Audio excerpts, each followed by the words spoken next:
They thought the first slice would make me bleed out. 38, the operations chief said, sliding a sheet across polished wood like a hospital consent form. Outside, January wind hammered the windows. Inside, the air turned thin enough to taste. I let the number hang. 38. The room pretended to breathe normally. Patricia sat at the head like a Sunday school leader, hands laced, expression lacquered in empathy that could be peeled off with a fingernail. A trio of executives flanked her. Legal, ops, and a finance guy whose tie knot looked like it had been tightened by a winch. Behind them, a black dome camera watched the whole thing. A fisheye lens catching my shoulders, the blank wall, the table that had never once felt level. This is part of a cross-department restructure, Patricia said, voice soft enough to pat a child on the head. We're aligning to the new cost matrix. She smiled the way people do when they step over a sleeping dog. The finance guy couldn't help himself. We're compressing comp bands to reduce variance, he blurted, like a student who studied the wrong chapter. His eyes flicked to Patricia for approval. He got none. I didn't touch the paper. I didn't even pull it fully into my solar system. 94 down to 38. That number wasn't math. It was a message. A warning carved in neat serif fonts. They wanted me smaller, cheaper, quiet. I'll need time to think, I said. No raised voice. No dramatics. Just the sentence balanced and flat. If a poet had written it, it might have snapped in two. Patricia tilted her head, like she'd expected bargaining or gratitude or both. We understand this is difficult, Rick. We value. She let the sentence drift, like a balloon she didn't actually want back. Value. I looked at the two legal folks. Their faces held what I call boardroom neutrality. That placid, serene lake under which piranhas nap. They knew. Everyone in this room knew. For months, meetings I built had been relocated to rooms with no chairs for me. Budget approvals got revisited. My badge began needing a second, longer beep at certain doors. Missing samples sprouted on my desk like mushrooms after rain. Labeled with my name, my department, problems I had never handled. All of it carefully unprovable. All of it curated to make me grateful for a smaller life. The finance guy leaned forward, elbows asking for forgiveness. We're hoping you'll stay, Rick. We know you have, obligations. He didn't say my son's name, but he wanted me to hear it anyway, tucked neatly into obligations like a pill inside a jelly bean. I gave him a pleasant expression I've practiced for years. Teeth, no warmth. It's a lot to process. The sheet of paper stayed exactly where it was. If I had reached for it, I would have accepted the script. If I had pushed it back, I would have given them a scene. I left it mid-table, like a landmine waiting for a shoe. The camera's glass, I caught my reflection. A man in a charcoal suit that fit cleanly across the shoulders. Hair trimmed this morning, jawline quiet but set. Not angry, not afraid. It's dangerous when a man looks steady. People don't know where to place the fear. Patricia folded her hands tighter. You'll have support from HR during the transition. We're here for you. Her voice had that slight flattening pilots use to describe turbulence. Nothing to be alarmed about right now. Fasten your seatbelt, sir. I stood. The chair's legs scraped. An honest sound in a dishonest room. I appreciate the clarity, I said. It was almost true. Clarity hurts, but it's a cleaner pain. I walked for the door. The legal duo watched me leave like astronomers watching a comet they hadn't expected. The finance guy opened his mouth, maybe to reword the bribe, maybe to offer a voucher for grief. I didn't pause long enough to find out. The hallway outside smelled like citrus cleaner and old carpet. My shoes made that museum tap that sounds expensive. I passed a motivational mural. A mountain, a sunrise, a slogan about courage that had been workshopped into paste. The elevator arrived with a chime that felt like a wink. Inside, the mirror gave me a second view of myself. I studied the tie knot, simple, symmetrical. The face older than last year, same eyes.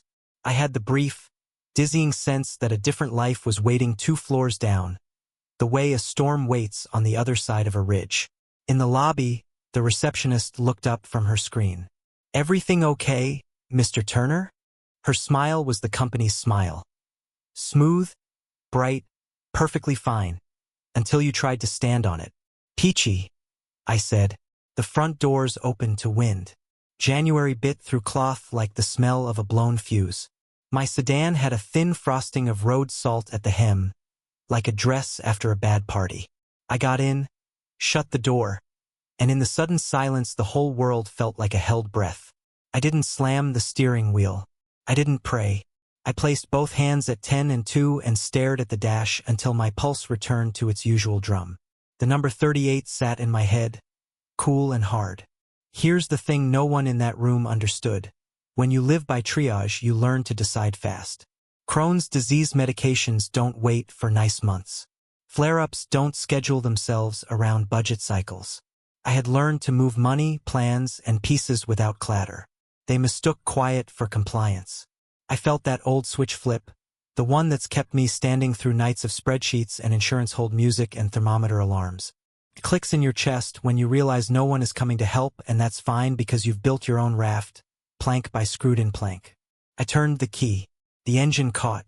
This campus had always felt like a sandcastle, impressive from a distance, crumbles the second the tide gets ideas. I pulled out, past the rows of tasteful shrubs trimmed into corporate geometry, the security booth with the guard I chatted with about high school football, the sign out front with letters high enough to feel important. Snow threatened, the sky a lid. On the highway, the traffic flowed like a river that remembered the old route. I set the cruise control and let the white lines slide under me. At a red light near the city line, a bus stopped alongside. Fogged windows, faces framed by hats and tiredness. A world where 38 versus 94 wasn't a meeting. It was food, heat, rent. I didn't feel sorry for myself. I felt awake. By the time I turned onto my street, a row of modest homes with porches that lean a bit in winter, I'd sorted the immediate. No calls, no emails, no confessional texts to friends who'd send me angry emojis. This kind of move asks for discipline. It wants quiet until noise matters. I cut the engine, sat for one more beat, then stepped into air that smelled like cold metal. My house has a quirk. The front door sticks in winter unless you lift it slightly as you turn the key. I lifted, turned, stepped inside. The silence of an empty afternoon. A dish in the sink, a paper airplane on the coffee table, a pharmacy bag on the counter with a label that knows my kid's birth date by heart. Down the hall, the basement door waited. Paint chipped at the edge where moving boxes had learned to swear. I opened it. The stairs sounded like they always do. One creak, two quiet steps, that hollow thunk before the landing. The lab hum met me at the bottom. Fans, a small compressor, the honest whisper of machines that don't care about politics. The concrete floor was clean enough to see a weak reflection of overhead LEDs. Shelves to the right. Labeled plastic bins, a graveyard of O-rings and clamps, the good nitrile gloves. To the left. A centrifuge I'd rescued and resurrected. A hot plate with its stubborn personality. A hood I built from sheet metal, duct, and 1,000 patient curses. The control panel I wired sat on the wall, breakers and GFCIs neatly aligned like teeth. I exhaled, and the air smelled faintly of isopropyl and new plastic. Not the harshness of solvents, the cleaner edge of discipline. I walked to the bench and flipped open the black notebook I keep centered like a compass. Date, time, ambient temp. I logged how my hands felt steady, how my jaw had unclenched exactly once. In the elevator at floor 3, 38. They thought that number would bend me. They forgot the other number on my fridge. 863. The one that had trained me to engineer margins where none existed. They forgot that a man who has learned to thread needles with a shaking budget is dangerous with a steady hand. Footsteps upstairs. My neighbor? No, just the house doing its winter settling. But the sound still went through me like a scan. I waited, counted, listened to the silence confirm itself.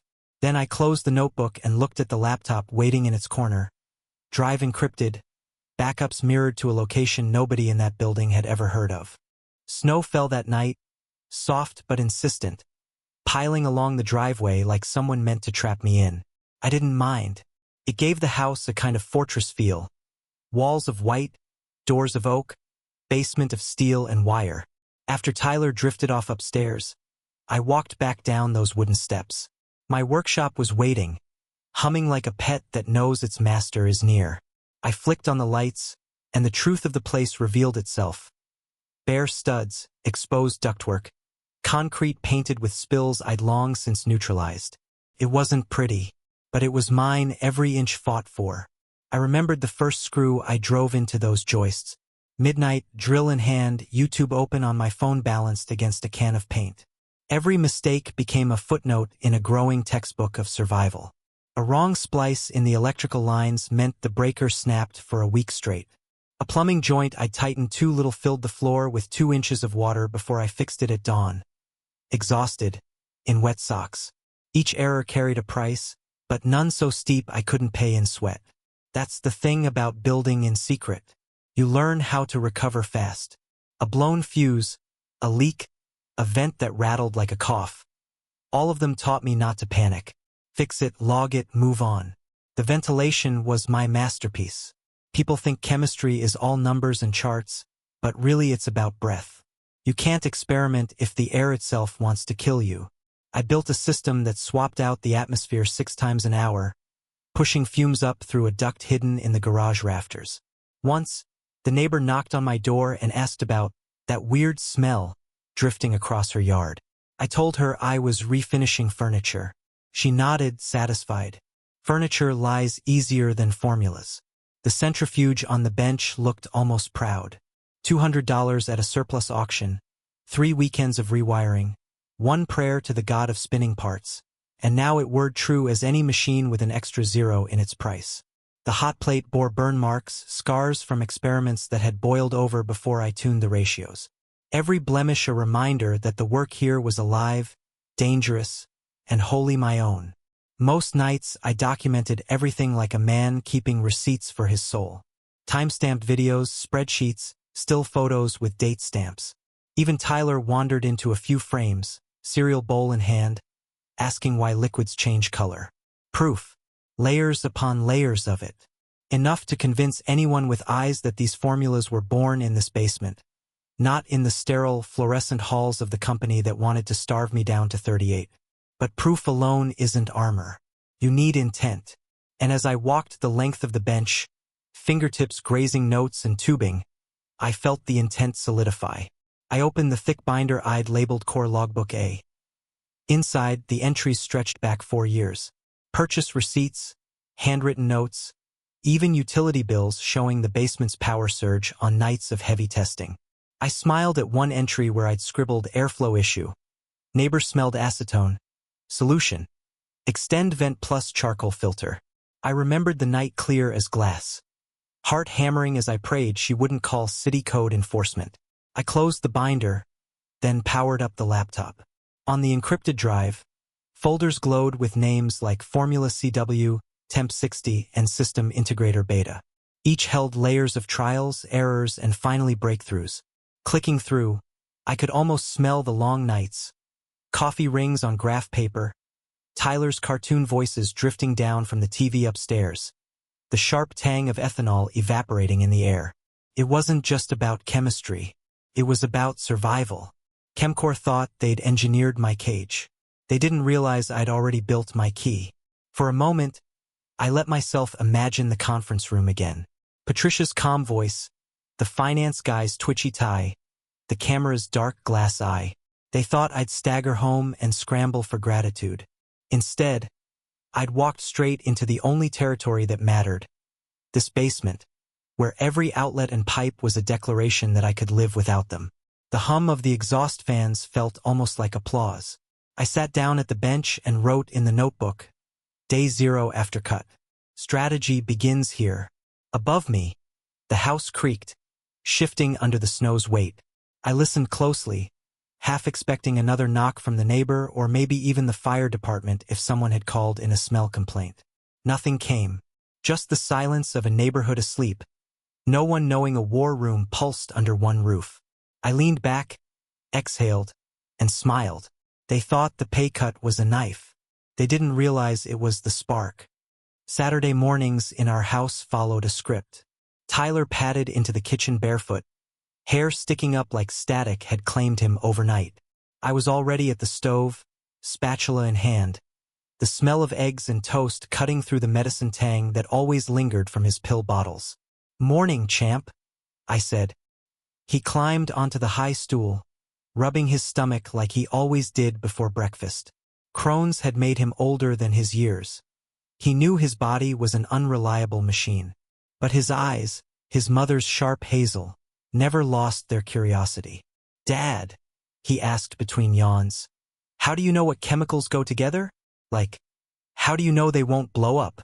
I cracked another egg, let the sizzle fill the space. "It's like cooking. Anyone can follow a recipe. But when you understand why ingredients change when they meet heat, you can make something new. Chemistry works the same way. If you respect the rules, nothing explodes." He nodded, thoughtful, poking at the crust of his toast. "Is that why you spend so much time downstairs?" "Part of it," I admitted. "Sometimes the best work happens away from the noise." Silence stretched, filled with the clink of fork against plate. Then he asked the question I wasn't ready for. "Why doesn't your company pay you what you're worth?" The spatula froze midair. 11 years old, and he'd seen through everything. Kids always do. I set the pan down carefully, turned to face him. "Because they think I'll put up with it. But Dad's going to prove them wrong." His face lit up with complete trust. No doubt, no suspicion. Just faith. That's when I knew. This wasn't about pride anymore. It was about giving him a model for how not to be swallowed whole. After breakfast, I drove him to the bus stop. The snow was half melted now, street edges crusted with gray slush. Tyler climbed the steps, waved through the glass, and the bus carried him off like a ship into fog. I went back inside, poured coffee, and laid out the thick contract folder on the table. My eyes went straight to one section I'd skimmed years ago. Intellectual property. One sentence leapt out, highlighted now in red ink. Company IP includes work produced during designated hours, on company premises with company resources. That was their cage. But every formula that mattered, every breakthrough, had happened down in the basement past midnight with equipment I bought secondhand and documented 6 ways to Sunday. I didn't owe them a drop of it. Still, doubt crept in like a draft through a cracked window. Had I ever used a company laptop for notes? Had I printed something on the office copier without thinking? One careless act could unravel everything. I needed a sharper eye than mine. So I scrolled through my contacts and found a number I'd saved years ago under Torres, Brian Patton/IP. We'd met at a trade show in Columbus. He'd been the rare attorney who didn't treat chemists like walking calculators. I hit call.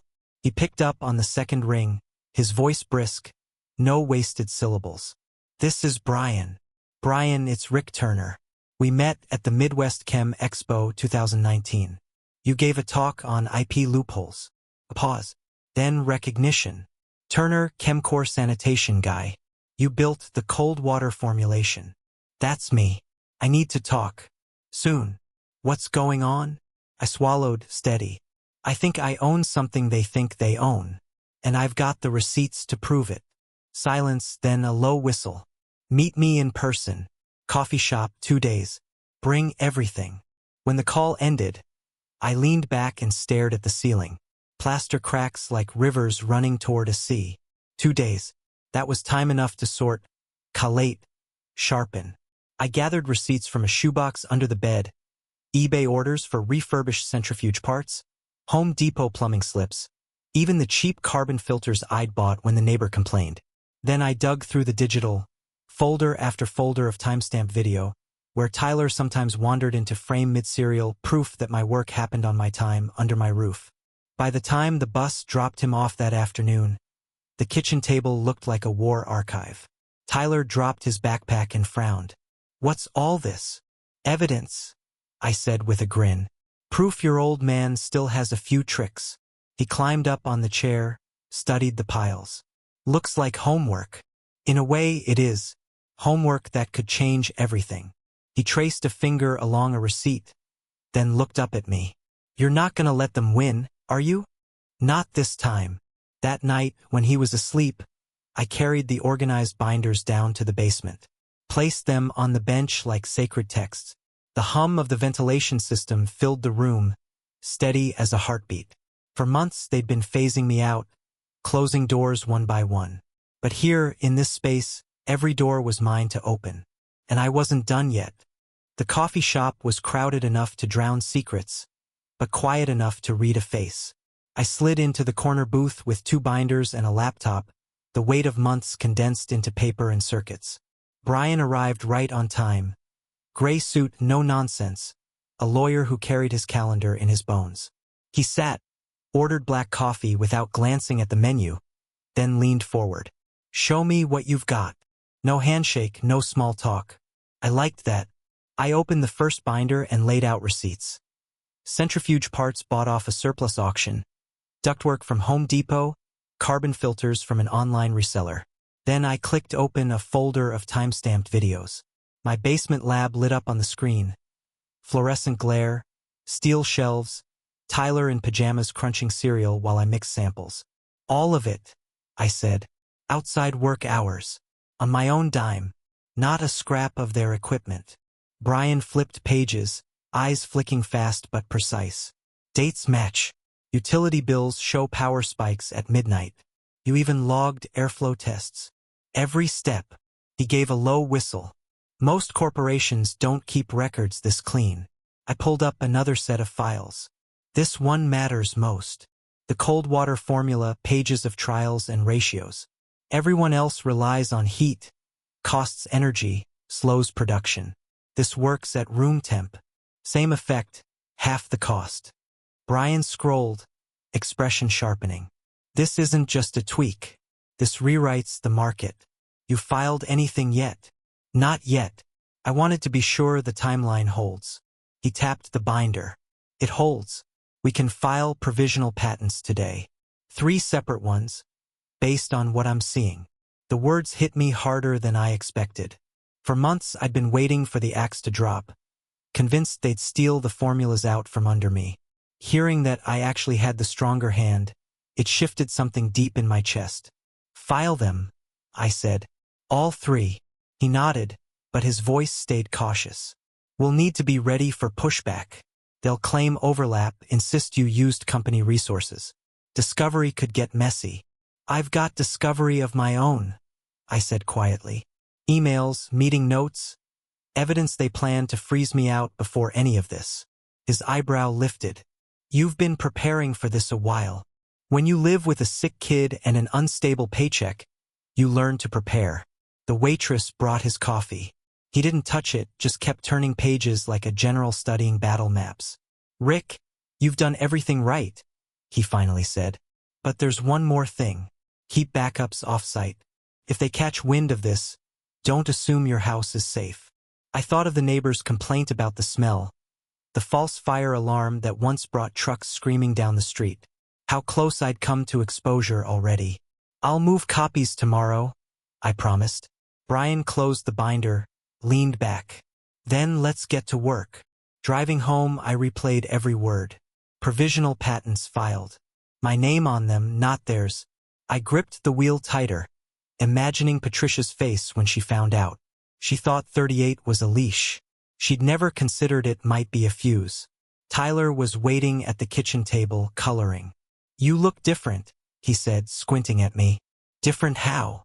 Like when you figured out how to fix the dryer and didn't tell Mom. Like you've got a secret. I chuckled, ruffling his hair. Maybe I do. He looked satisfied with that, then went back to shading in a dragon. But inside, I felt something more dangerous than satisfaction. I felt momentum. The next evening, the basement lab became a classroom. Tyler had been begging to see real chemistry, not just food coloring tricks in the kitchen. I figured it was time to let him glimpse the safer edges of my world. Okay, buddy, I said, setting 2 beakers on the bench. This one's acid, this one's base. Clear liquids, but they hate each other.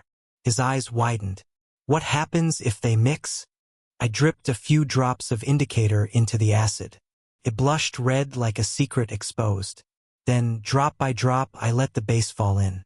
Red shifted to orange, then yellow, green, blue, purple, until the liquid cleared again, calm as glass.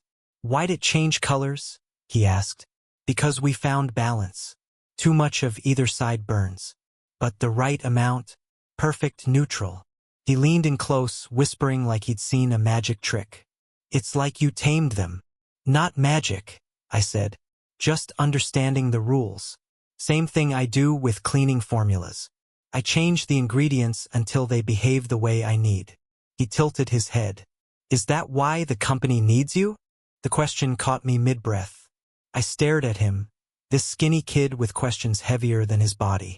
Yeah, I said slowly. But the problem is, they don't want to pay for what I'm worth. So what are you gonna do? I looked at him, at the trust in his eyes. My answer came out steady. I've got a plan. It'll take time. But when it's ready, they'll wish they'd treated me different. He grinned like he'd just been let in on a spy mission. Can I help? I laughed. Someday. For now, just keep asking good questions. Later, after he'd gone to bed, I sat at the kitchen table with the patent filings Brian had sent over for signature. 3 provisional applications, my name at the top of each. My pen hovered over the line. If I signed, there was no turning back. Chemcore would fight, and they'd fight dirty. They'd dig into my past, question my methods, maybe even try to paint me as reckless. A liability with a basement full of dangerous chemicals. But if I didn't sign, everything stayed the same. Them with the leash, me pretending it wasn't choking. I thought of Tyler asking why they didn't pay me what I was worth.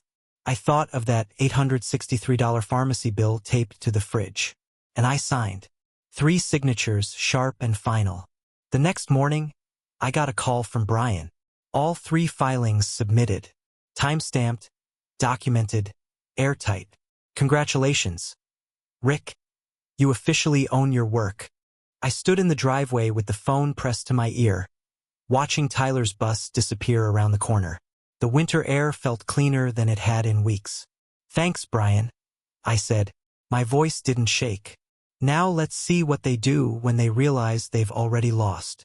2 nights later, I sat in the basement scrolling through old trade show contacts.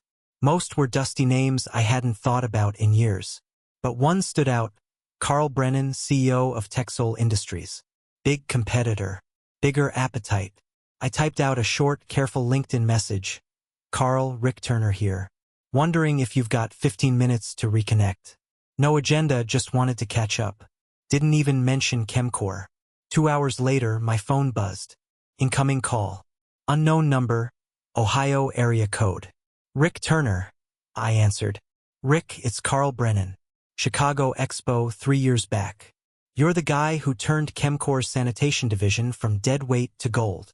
His voice had the confidence of someone who never heard the word no. That's me, I said, keeping it light. So, what's the story? I'm looking to make a change, I said carefully. Wanted to see if Texol is interested in adding some firepower on the R&D side. A pause. Then, you talking about leaving Chemcore? I'm talking about bringing competition they're not expecting. Carl chuckled, low and pleased. Let's set up a real call tomorrow. Show me what you've got. I spent that night building the portfolio Chemcore never wanted me to show. Not the sanitized presentations they kept for investors, but the real notes, the basement-born breakthroughs. Graphs of cold water formulas beating heated cleansers in efficiency. Photos of prototype setups rigged from scavenged pumps and sensors. Logs of test batches with results that crushed industry standards. I added one more slide at the end. Ownership. Independent. Documented. Patent protection in progress. The next day, we sat face-to-face on video. Carl's office gleamed with steel and glass, but his eyes stayed on the screen, sharp and calculating. You developed all this? He asked, scrolling through. In my own lab, on my own time, with my own equipment, I said. And Chemcore doesn't own it? I smiled. Not according to my attorney. Provisional patents filed. Documentation airtight. Carl leaned back in his chair, fingers steepled. I could almost hear the gears turning. What are you thinking, Rick? Senior Product Director, I said. Full R&D authority. 180 base plus performance bonuses. But one condition, the patents stay mine. We license, we don't transfer. I keep control. He didn't even blink. Done. I'll loop in legal today. The call ended, and for the first time in months, I felt air rush into my lungs like it had somewhere to go. That night, I sat on the garage workbench sketching a new design. 3 reservoirs feeding into 1 mixing chamber. A system smarter than anything Chemcore had ever dreamed. Tyler wandered in, still in his socks, eyes bright. You working on something new, Dad? Yeah, buddy. Something bigger. What makes it bigger? Most factories use 3 separate chemicals for 3 separate problems. But what if you had one system that combined them? Like a team. He grinned. Like in games. When different characters team up and get stronger. Exactly, I said, smiling. He studied the sketch. Can you build it down here? I tapped the paper. Already started. Meanwhile, I kept playing my role at Chemcore. Showed up early, stayed late, wore the mask of a man trying to figure out how to survive on 38. Patricia bought it, even offered hollow sympathy. We know it's hard, Rick. Especially with Tyler's medical needs, she said, voice dipped in fake compassion. I nodded, lowering my eyes just enough. Last appointment cost $863, even after insurance. I can't uproot his doctors. Not now. She patted my arm like she was already counting her victory. But I wasn't desperate. I was baiting the hook. The mask held for 3 more days.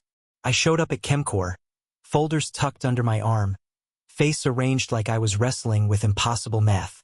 Nodded through meetings, smiled at HR's wellness checks, and pretended to be the good soldier. But then my phone buzzed at 9:47 p.m.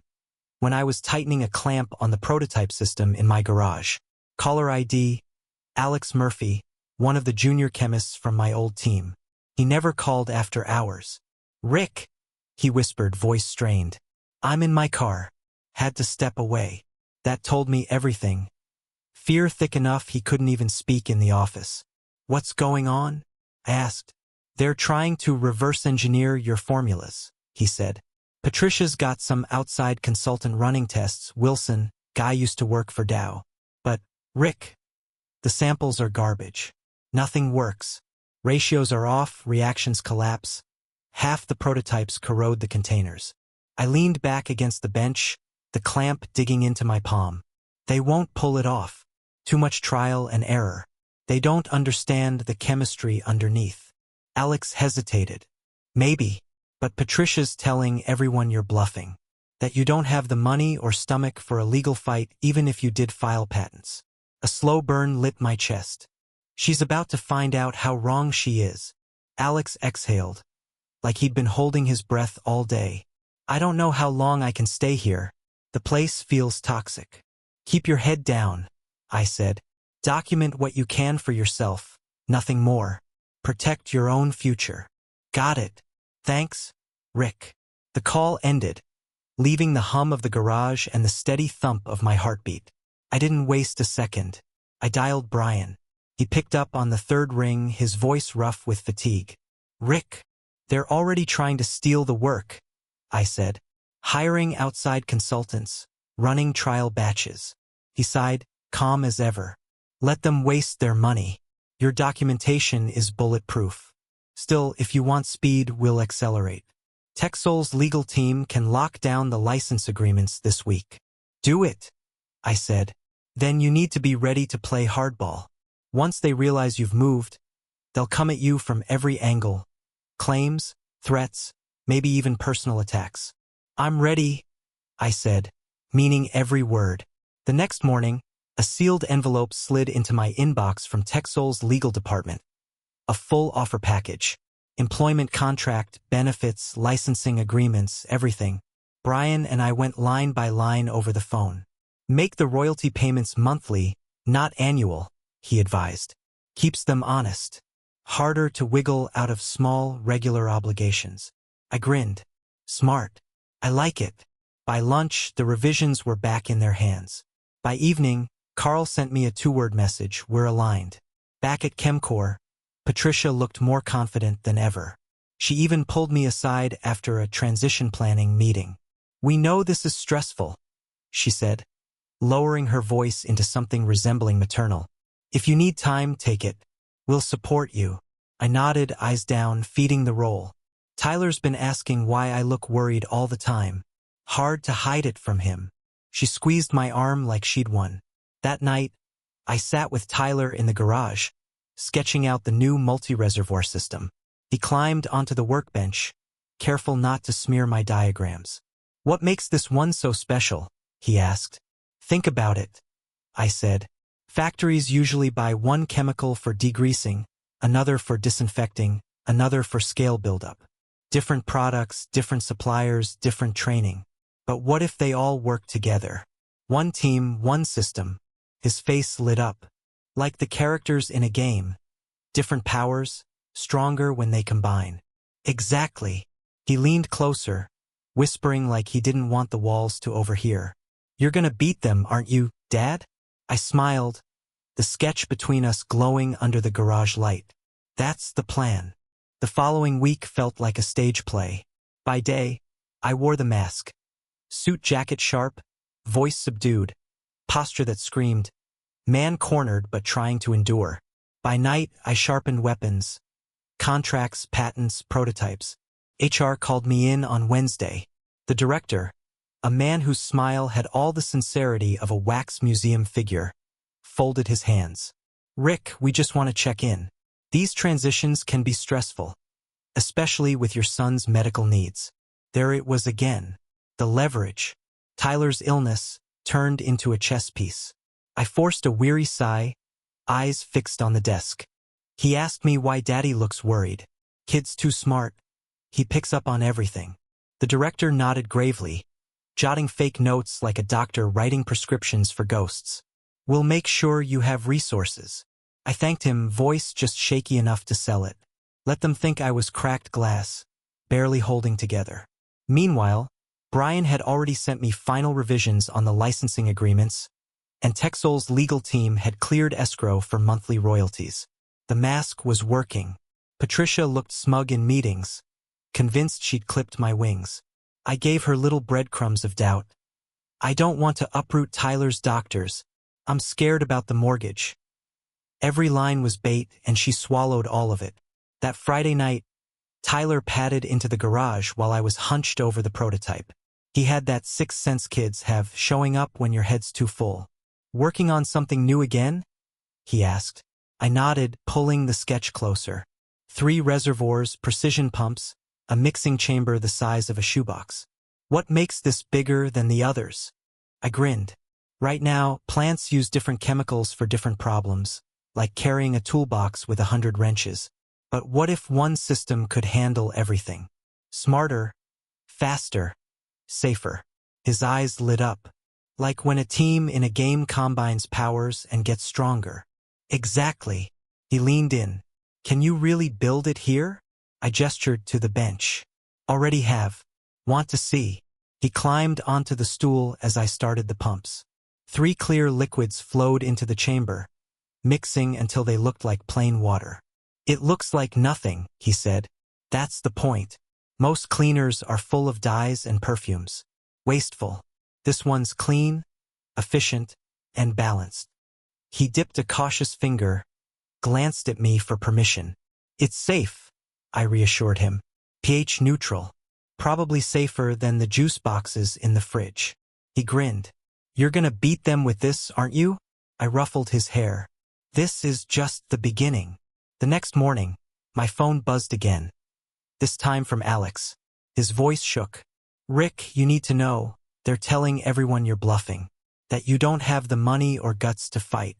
Patricia's consultant keeps failing, but she's spinning it like you're cornered." I smiled despite the anger boiling in my gut. "Then it's time to show them just how wrong they are." I didn't wait for Monday.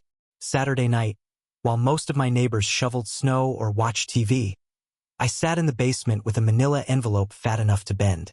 Inside, 3 provisional patents, utility bills, receipts, photos, logs, and 1 very sharp ultimatum. I practiced the delivery in front of Tyler. He perched on the old stool, chin propped on his fists, watching me rehearse like I was auditioning for a play. "You seem different," he said when I finished. "Different how?" "Like when we went camping and you woke up before sunrise just to see it. Happy different." I laughed softly. The kid had radar. How'd I do? He grinned. If you said that to me, I'd believe you. And I don't even know what licensing means. I tweaked a line here, shortened a pause there. By the third run-through, I felt it. The speech had weight. Could land like a hammer. Monday morning, I dressed like I was walking into court. Black suit, pressed shirt, polished shoes. I didn't park in the employee garage. I pulled into the visitor lot, small detail but symbolic. I wasn't theirs anymore. Patricia's assistant tried to intercept me outside the boardroom. She's not expecting. She is now. I pushed the door open. 7 faces turned. Patricia, 2 lawyers, 3 execs, 1 consultant I didn't recognize. The air inside smelled like expensive coffee and fear. I walked straight to the head of the table, dropped the envelope with a flat thud, and slid it across to Patricia. Licensing offer. $1,400 per formula per month. 3 formulas. Effective immediately. She didn't touch it. Just leaned back, arms folded. You don't own these, Rick. I opened the envelope, spread the patent filings across the table like poker cards. Actually, I do. Filed, time-stamped, documented. All developed off your clock, outside your walls, with my own equipment. One of the lawyers leaned in, voice smooth but tight. That's a stretch. You used proprietary data in testing. We can tie it back. I locked eyes with him. Try it. Discovery will get messy. Pretty sure your servers still have Patricia's emails about phasing me out before Q3. That's just for starters. Patricia's jaw tightened, but she stayed quiet. I leaned closer. This isn't a negotiation. I've already accepted a senior director role at TechSol. My start date's next Monday. These licenses are exclusive to you until Friday. After that, they go to whoever wants them. The room went still, like oxygen had been vacuumed out. One exec flipped through the filings, face pale. If this formula works, we'll lose half our margin without it. Patricia shot me a glare sharp enough to cut glass. We made you, Rick. You don't get to walk away and hold us hostage. I smiled. No, you underestimated me. That's different. She stood, her voice dropping low. You've got a sick kid, right? What happens when your new job doesn't work out? I almost laughed. What happens when your board learns you let the company's top IP walk straight to the competition? The silence after that was heavy. Finally, one younger exec cleared his throat. Would you consider an annual licensing fee instead of monthly? I shook my head. Monthly keeps you honest. Keeps me in control. You want stability? Don't try to screw me again. Patricia's mask cracked. Her lips pressed into a line, her hands gripping the chair. This isn't over. I picked up the empty envelope, turned toward the door. For you, maybe. For me, it just got interesting. I didn't look back. I didn't even have to wait until Friday. By Wednesday afternoon, Brian called with a tone that told me everything before he spoke. They caved, he said. Contract signed, funds wired. You're officially getting $4,200 a month, every month, for the same formulas they tried to steal. I closed my eyes, letting the words sink in. $4,200. Not life-changing money on its own, but proof. Proof they'd bent. Proof they knew they'd lose in court. And Patricia? Asked. Brian chuckled. Gone. Internal memo this morning. Something about organizational realignment. No farewell email, no press release. Just erased. I leaned back in my chair, grinning at the ceiling. The queen had been yanked off the board. My first day at TechSol felt like stepping into a different universe. Wide glass labs with rows of instruments I'd only ever seen in catalogs. Teams of researchers buzzing around projects with real budgets. And Carl, shaking my hand with the grip of a man who knew he'd just stolen fire from a rival. You've got full freedom here, Rick, he said. Build, test, fail, succeed. No handcuffs. I brought Tyler that afternoon after school. His eyes went wide at the lab equipment, the humming machines, the spectrometers blinking like alien consoles. Dad, he whispered. This place is huge. Yeah, I said, smiling. It's like the basement lab, but for grown-ups. He laughed, spinning in my office chair. watching the city skyline through the window. You look different now. How so? Like you're not worried about money anymore. He was right. That morning, I'd picked up his meds from the pharmacy. $863. Like always. But for the first time in years, I didn't check my account balance before handing over my card. Weeks passed and momentum built. The multi-reservoir system I'd sketched in the garage grew into a real platform under Texol's roof. Smart sensors, automated dosing, algorithms that adjusted chemical balance in real time. We tested at 3 pilot plants. Cleaning time down 40%. Energy slashed by 60%. Training cut in half. Plant managers called the next day saying, "This thing just works. We're never going back." Meanwhile, Alex quit Chemcore. Couldn't take it anymore, he told me over the phone. "Any chance Texol's hiring?" I smiled. "Actually, yeah. We could use someone who knows the old formulas." 3 months later, he was on my team, grinning like a man who'd just escaped a sinking ship. Then came the twist I hadn't expected. 6 months in, Carl called me into his office. He closed the door, leaned forward, and said, "Chemcore's board wants to discuss a buyout." Quietly. No noise. I let that settle.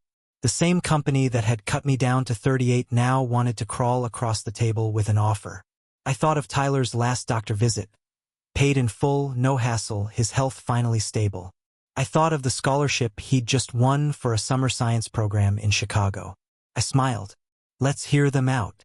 But under our terms. 3 weeks later, the deal closed. Chemcore kept its name, but its guts belonged to us. And I sat in the director's chair, R&D head for both companies. That night, back in my garage, I was sketching next-gen systems when Tyler came in. He leaned against the workbench, studying me. "You look different again, Dad." "Different how?" "Like you're not carrying something heavy anymore." I set down the pencil, looked him in the eye. "That's exactly right, buddy. Exactly right." The pay cut wasn't punishment. It was fuel. And the quietest moves, the ones no one saw coming, made the loudest impact. Chemcore's collapse into Texol wasn't just a victory.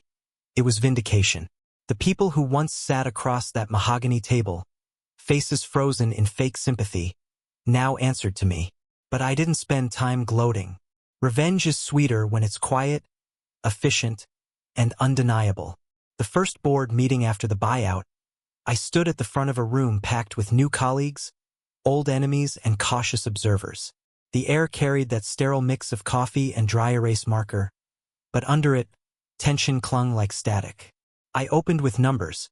Reduced energy costs, faster production cycles, profit margins up by double digits thanks to the integrated cleaning system. No one argued, the data was a hammer, and every chart drove it down harder. Then I shifted. This success doesn't just belong to us.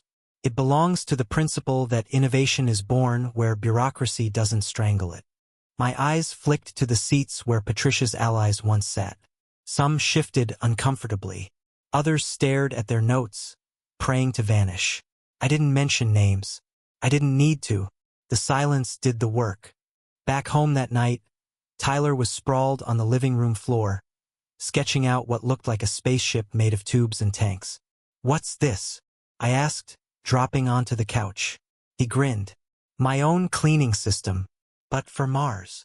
I laughed, ruffling his hair. "Ambitious. Mars dust doesn't stand a chance."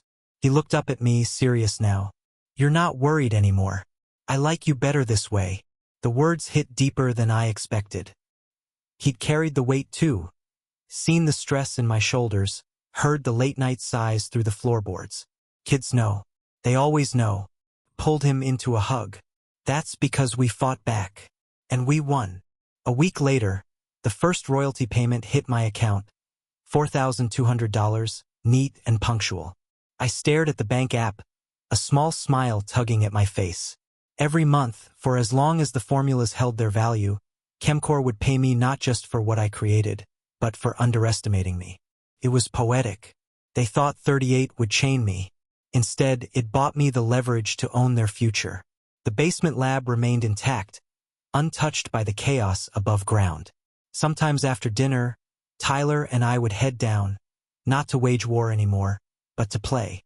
Harmless experiments, vinegar and baking soda volcanoes, food dye gradients, simple reactions that fizzed and smoked just enough to make his eyes go wide. "Science is like magic you can explain," he said once, his voice echoing against the concrete. I smiled. Exactly. And the best kind of magic? It can't be stolen. That was the final twist. Revenge hadn't been about shouting or burning bridges. It had been about patience, documentation, and one decisive strike. Patricia never saw it coming, and by the time she realized, the trap had already closed. And the best part? I didn't just win back my worth. I built a future where my son would never mistake silence for surrender. Because the quietest moves, the ones made in a basement when the world thinks you're beaten, are the ones that echo the loudest when they hit.